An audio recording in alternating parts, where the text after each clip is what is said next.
The tray of shattered glass hit the marble floor like a gunshot, and every head in the restaurant turned toward the man kneeling to pick up the pieces, until a voice boomed across the room. "Do you know who I am?" Marcus Webb rose slowly, wine soaking through his white shirt, and looked the billionaire dead in the eye. "Mock me again," he said, his voice steady despite the trembling in his hands. "I dare you." The entire dining room went silent. Nobody moved. Nobody breathed. And in that frozen moment, nobody, not even Marcus himself, knew that his life was about to change forever.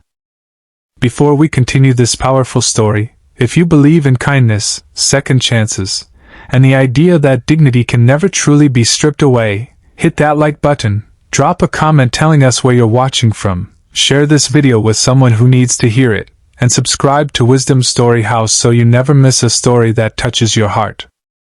Marcus Webb had not always been a waiter. 6 years ago, he had been an engineer with a steady job, a wife he adored, and a baby girl named Aaliyah who used to fall asleep on his chest every night. Then came the accident, a drunk driver, a rain-soaked highway, and a phone call that shattered his world into pieces he was still trying to put back together. His wife, Renee, didn't survive. Marcus did, but the man who walked out of that hospital was not the same man who walked in.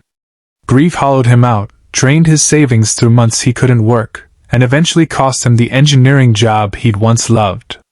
What remained was a single father raising a 5-year-old girl alone, working double shifts at the Ivory Table, one of the city's most exclusive restaurants, just to keep a roof over their heads and food on the table.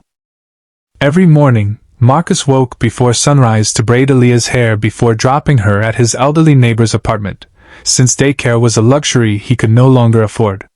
He would kiss her forehead, promise her he'd be home before her bedtime story, and then spend 11 hours smiling at strangers who often looked straight through him as if he were furniture. The job paid the bills barely, but it also served him something far heavier than exhaustion. It served him humiliation, in small doses, almost every single day. The Ivory Table was the kind of restaurant where a bottle of wine cost more than Marcus made in a week. Its clientele wore suits stitched by hand and watches that could pay off his mortgage. Most were polite enough. But there was one man who came in every Thursday afternoon like clockwork, always demanding the same corner table, always finding something to complain about, and his name was Bradford Hale, a real estate billionaire known throughout the city for his ruthless business deals and his even more ruthless temper. That particular Thursday had started like any other.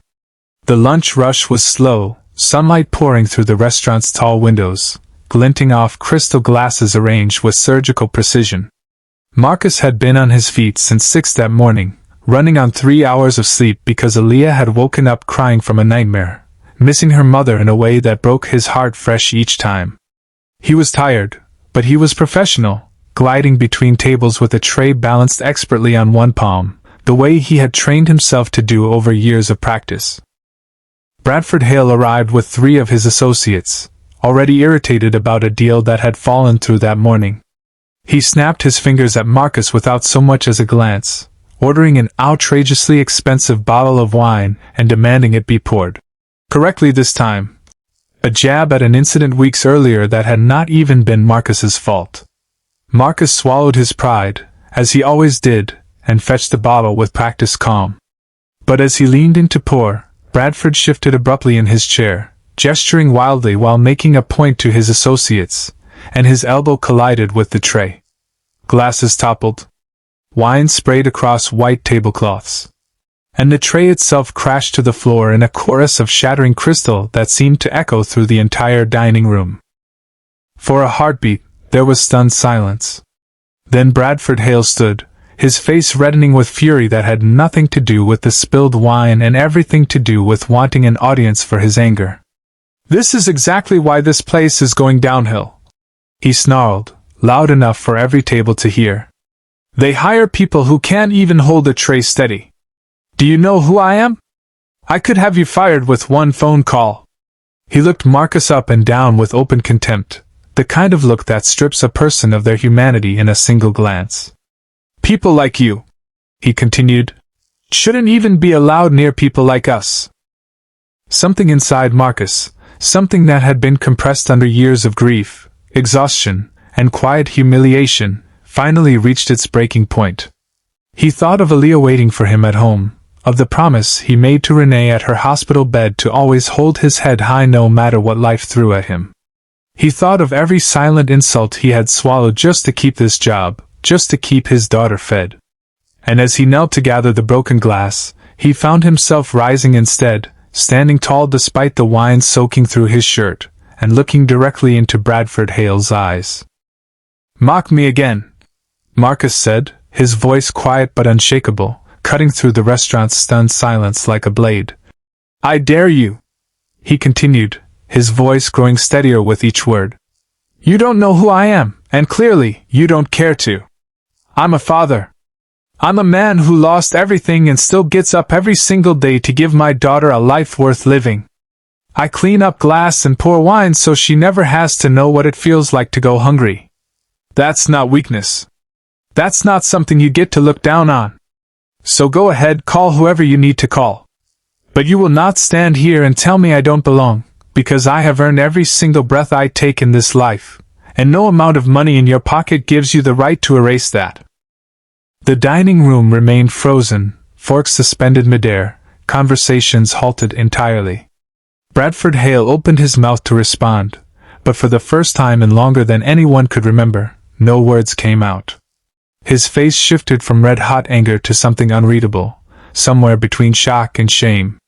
He sat back down slowly, his associates exchanging uneasy glances, and the restaurant manager rushed over, terrified of losing his most valuable client, ready to fire Marcus on the spot to smooth things over. But before the manager could speak, an elderly woman at a nearby table rose to her feet and began to clap. Slowly, hesitantly, other diners joined her, the sound swelling until the entire restaurant was filled with applause, not for the billionaire who had built towers across the skyline, but for the waiter who had simply refused to be erased. Bradford Hale sat motionless through it all, staring at Marcus with an expression that seemed, for the first time in years, genuinely human. What none of them knew was that among the diners that day was a journalist working on a piece about dignity in the workplace, and within hours, a shaky cell phone video of the confrontation had been uploaded online. By that evening, it had exploded across the internet, viewed by millions, shared with captions praising Marcus's courage and condemning the culture of casual cruelty towards service workers. People began sharing their own stories of being treated as invisible, of working themselves ragged while being looked down upon by those who never once wondered what battles they might be fighting at home. Bradford Hale, whose empire was built partly on reputation, found himself facing a storm he could not silence with money. But rather than retreating into denial as everyone expected, something shifted in him. 2 days later, he returned to the ivory table, not with associates or arrogance, but alone, and asked specifically to speak with Marcus. He apologized, not with the hollow words of a man protecting his image, but with the quiet humility of someone who had genuinely been forced to look at himself. He explained that his own father had been a janitor who died of exhaustion working 3 jobs, and somewhere along the path to billions, Bradford had buried that memory beneath contempt for anyone who reminded him of where he came from. Marcus's words had cracked something open in him that he hadn't realized was still there. In the months that followed, Bradford didn't just offer Marcus a symbolic gesture. He created a foundation aimed at supporting single parents in the service industry, offering childcare assistance, scholarship opportunities, and fair wage advocacy, with Marcus himself invited to help shape its mission. Marcus was eventually offered a position back in engineering, this time with flexible hours that let him pick Aaliyah up from school every single day. And though healing from Renee's loss remained a lifelong journey, Marcus found a new sense of purpose in knowing that his moment of standing tall had opened doors not just for his own family, but for countless others who had felt invisible in rooms full of people who looked straight through them. If this story touched your heart even a little, if it reminded you that dignity can never be bought or taken away, please take a moment to like this video, leave a comment sharing your thoughts, and share it with someone who might need this message today. And before we close this chapter, if you feel this story deserves to be remembered, type "I believe in second chances." in the comments below, so others scrolling through can feel the same hope you're feeling right now. Marcus Webb walked out of the ivory table that evening, not as a broken man who had survived another humiliating shift, but as a father walking home to his daughter with his head held higher than it had been in years, proof that sometimes, the quietest voice, spoken with unshakable truth, can shift the world around it more powerfully than any amount of wealth ever could.